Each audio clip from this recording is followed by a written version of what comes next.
Everybody, getting our daily video out for today. We're going to talk about something that's vastly misunderstood and gets a lot of credit for problems when it's really not the problem. We're going to talk about what's called a winging scapula, where people constantly have their scapula winged out. So let's go over to the whiteboard. So winging scapula, what is it? So basically what happens is anytime you go in through some motion, your shoulder wants to swing out, and people call it a winging scapula. So people inherently want to try to figure out why this is happening, and what a lot of people falsely assume is that it's a programming problem, that your body is doing it just to do it. So they want to correct it with an exercise. So a lot of people do like a push-up plus, they do wall angels, and they do stuff like that, and they continue to do it, but the problem is the winging scapula stays there.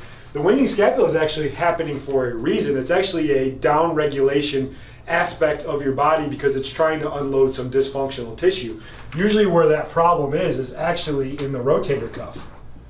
So the rotator cuff is 4 groups of muscles in the shoulder, and what they really do is they provide stability to the shoulder. A lot of people think the rotator cuff is just for movement, but the rotator cuff muscles, especially the ones back through here, the infraspinatus and the teres minor, their job is actually to stabilize the shoulder. So anytime you're moving the arm in a pressing, reaching motion, or you sit at a computer all day, the rotator cuff gets really beat up and it gets this stuff in there called adhesion. We talk about adhesion all the time.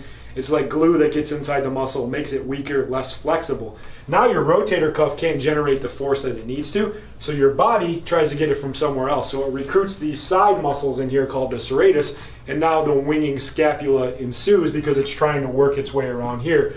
What that does is it allows your shoulder not to work in a biomechanical advantage. It's a disadvantage, so it puts more wear and tear through here. So if you've been diagnosed with a winging scapula, you've done all those exercises, you've done everything like that, the problem is it's not the scapula itself, it's coming from somewhere else. There's a really good idea of getting to a practitioner that can look at you from a functional standpoint and really figure out what's going on, and not just give you some exercises that really aren't going to do anything to fix you long term. So that's our video for today. We'll see you guys bright and early tomorrow.